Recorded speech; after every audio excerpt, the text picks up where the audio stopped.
afternoon. The next point is example link budget calculation. So let us estimate the feasibility of 5 km link with one access point and one client radio. The access point is connected to an antenna with 10 dBi gain with a transmitting power of 20 dBm and a receive sensitivity of minus 89 dBm. The client is connected to an antenna with 14 dBi gain with transmitting power of 15 dBm and a receive sensitivity of minus 82 dBm. So the cables in both systems are short with the loss of 2 dB at each side at 2.4 GHz frequency of operation.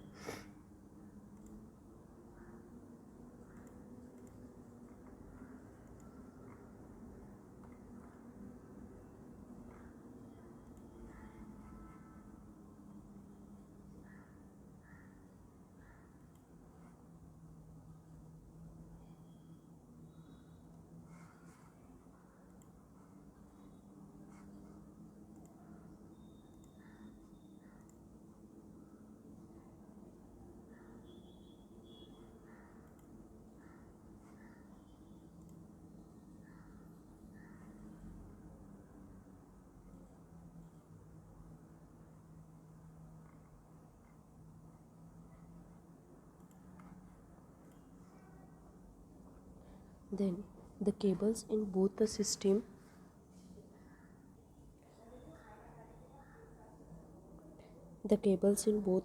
are short with loss of 2 dBm at each side at 2.4 GHz frequency of operation.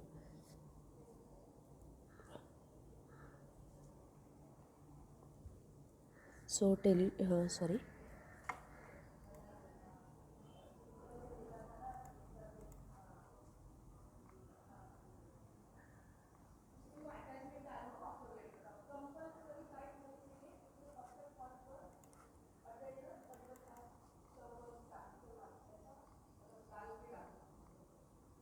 So the next point is the teletraffic theory.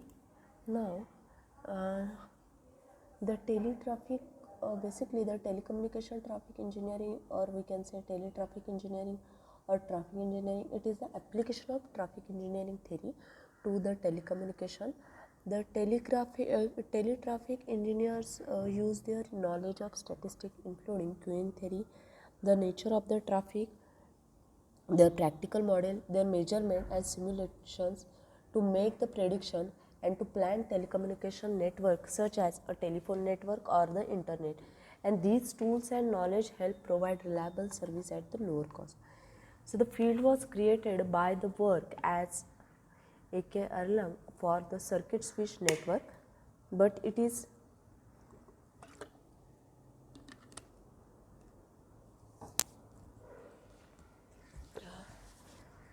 applicable to a packet switch network as they both exhibit Markovian properties, and it can hence be modeled by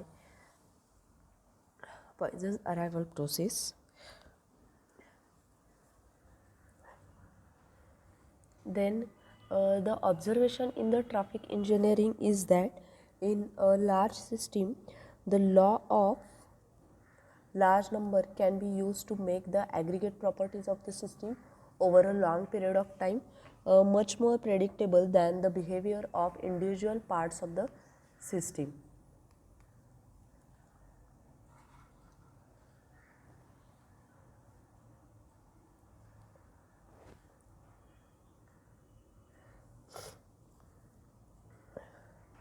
The teletraffic models are probabilistic, or we can say stochastic. That means the system themselves are usually deterministic, but a traffic is typically probabilistic. So you never know who calls you and when. It follows that the variables in these models are random variables. For example, number of ongoing call, number of packets in a buffer. The random variable is described by its distribution. For example, probability that there are n ongoing calls, probability that there are n packets in the buffer. The stochastic process describes the temporal development of a random variable.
The teletraffic theory is the basis for performance evaluation and dimension of telecommunication network.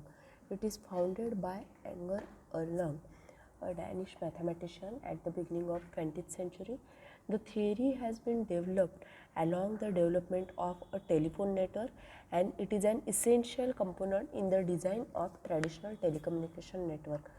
Telegraphic theory has been developed together with the enormous development of switching and networking technology in the last decade, and it has been incorporating the recent advances of operation research and queuing theory. The integrating the result of different field, a continuous evolution of a teletraffic theory can be observed. Also, the teletraffic theory deals with the application of a mathematical modeling of the traffic demand, network capacity, and realized performance relationship.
So the teletraffic theory deals with the application of mathematical modeling of the traffic demand, also the network capacity, and a realized performance relationship.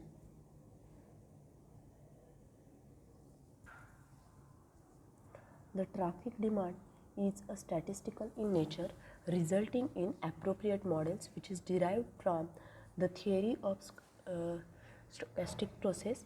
So here we will see the introduction and the characteristic of the network traffic first. The nature of the traffic had a strong impact on the developed teletraffic theory. After overview the basic teletraffic theory, including the notation, classification of system, and the fundamental teletraffic equations, we will see all this part. Then the first we will see the characteristic of network traffic. So the nature of traffic in today's data network is completely different from a classical telephone traffic, and the characterization is not as simple as it was in the case of conventional POTS traffic. The main difference can be explained by the fact that in traditional telephony, the traffic is highly static in nature. It was possible to find a typical user and behavior where the average simply describe the system performance adequately due to limited variability of traffic characteristic. The static nature of the telephone traffic resulted in universal law governing a telephone network like a Poisson's nature of call arrivals. This law states that call arrivals are mutually independent and exponentially distributed with the same parameter. The Poisson's call arrival model had a general popularity in the last 50 years. The great success of the Poisson model is due to the it is a similar universal law of POTS traffic, which is that the call holding time follow more or less an exponential distribution. So this model was also preferred due to its simplicity and analytical tractability, in spite of the fact that the actual telephone call duration distribution sometimes deviates significantly from the exponential distribution. However, these deviations did not yield to major error in network design thanks to the nice nature of the Poisson's arrival process. So this is because the several performance measures do not depend on the distribution but only of the average of holding time.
The high variability of the data traffic in both time, that is traffic dependencies which do not decay exponentially fast as it was in the case in voice traffic, but long-term dependencies are present, for example in the autocorrelation of the traffic, and in the space, that is the distribution of the traffic related quantities which do not have exponential tails as it was in the case of a voice traffic, but heavy tails are very common, for example in distributions of wave item sizes.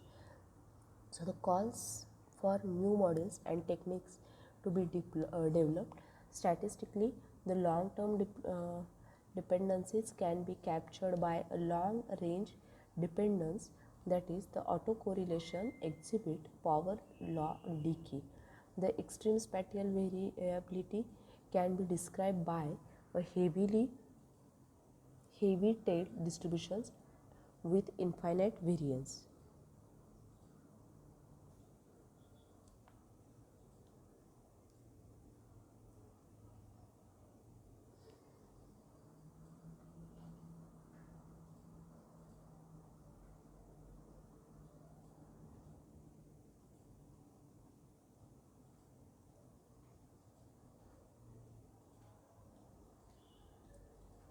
With infinite variance, which is typically expressed by the Pareto distribution. The power law behavior in both time and space of some statistical descriptors often cause the corresponding traffic process to exhibit a fractal characteristic.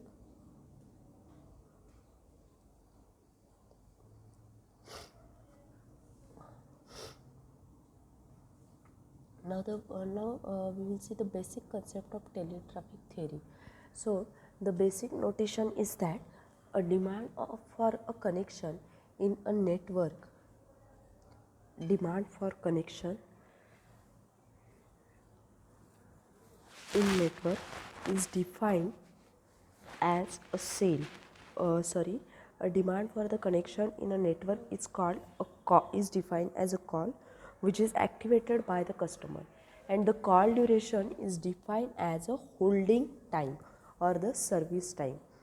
A demand for connection in network is defined as a call which is activated by the customer, and that call duration is called as a holding time or the service time. So the traffic load, which is total holding time per unit time, the unit of traffic load is called ERLA, that is ERL, after the father of teletraffic theory. So the traffic load has the important properties. The first property is that the traffic load, that is we can say offered traffic A is given by A equal to CH earlier, where C is the number of calls originating per unit time and H is the mean holding time. Then the traffic load offered traffic is equal to the number of calls originating in the mean holding time.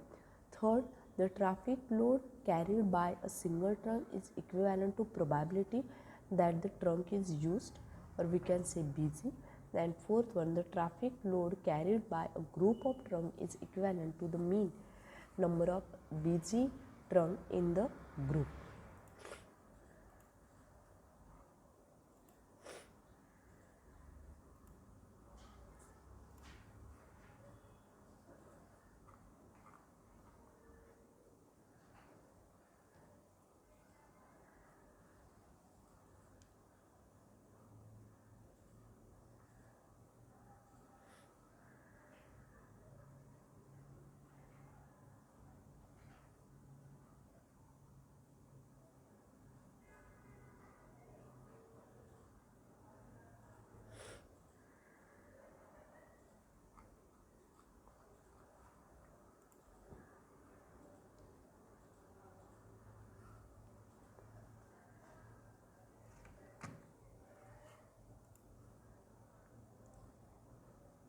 So this is the basic notation. Then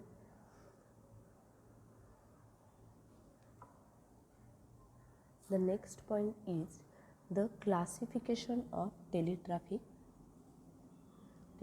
system. The switching system is defined as a system connecting between inlets and the outlet. Switching system is defined as the system connecting between the inlets and outlets, and the system is called a full availability system if any inlet can be connected to any idle outlet. The congestion is the state of the system when connection cannot be made because of busy outlet or internal path. The system is called a waiting or a delay system if an incoming call can wait for a connection in case of congestion. If no waiting is possible in congestion, the state in the congestion state, then the call is blocked and system is called a loss system or non-delay system. So a full availability system can be described as one is the input process, that is, this describe the way of call arrival process. Second, service mechanism, which describe the number of outlets, service time, distributions, etc. Third, queue discipline. This specifies the way of call handling during the congestion. In delay systems, the most typical queuing disciplines are the first in first out, last in first out, priority system, processor sharing, etc. So kernel notation is used for classification of full availability system, named after a table and British statistician. A, B, C, D, E and F. Now A represent the inter-arrival time distribution, B represent service time distribution, C represent the number of parallel servers, D system capacity, E finite customer population, and F is queuing discipline. So there are some notations. M exponential, E of k is phase k Erlangen, Hn is order n hyper exponential, D is deterministic, G is for general, Gi is for general independent, MMPP means Markov modulated Poisson's process, and MA is Markov arrival process. The system has only one server and an infinite waiting queue. The customer population is infinite and the customers are served on first come first serve basis. So the Erlang, it describes the traffic intensity. Erlang means what? It is a unit. So it describes the traffic intensity in terms of the number of hours of resources time required per hour of elapsed time. Now CCS is what? CCS is centum call second, which measure the exact same traffic intensity as the Erlang, but expresses it as the number of 100-second holding time required per hour. The traffic regarding a sample station every 100 seconds per hour to check for busy. Since there are 36 sets of 100 seconds in an hour, 36 CCS means 1 lungs. 36 CCS means what? 36 CCS means 1 Erlang. So the traffic measurement units are, the first unit is Erlang, that is the traffic intensity. It is named after a Danish mathematician, which is the average number of calls simultaneously in progress over a certain time. It is a dimensionless unit. Erlang means it is a 1 hour of continuous use of one channel, which means 1 Erlang. That is 1 hour, that is 60 minutes of traffic. So in communication, data communication, as 1 equal to 64 kbps of data. In telephone, 1 hour length is 60 minutes, so 1 into 3600 call second, that is percent of occupancy.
So what is traffic density? This traffic density and intensity part will continue in the next lecture.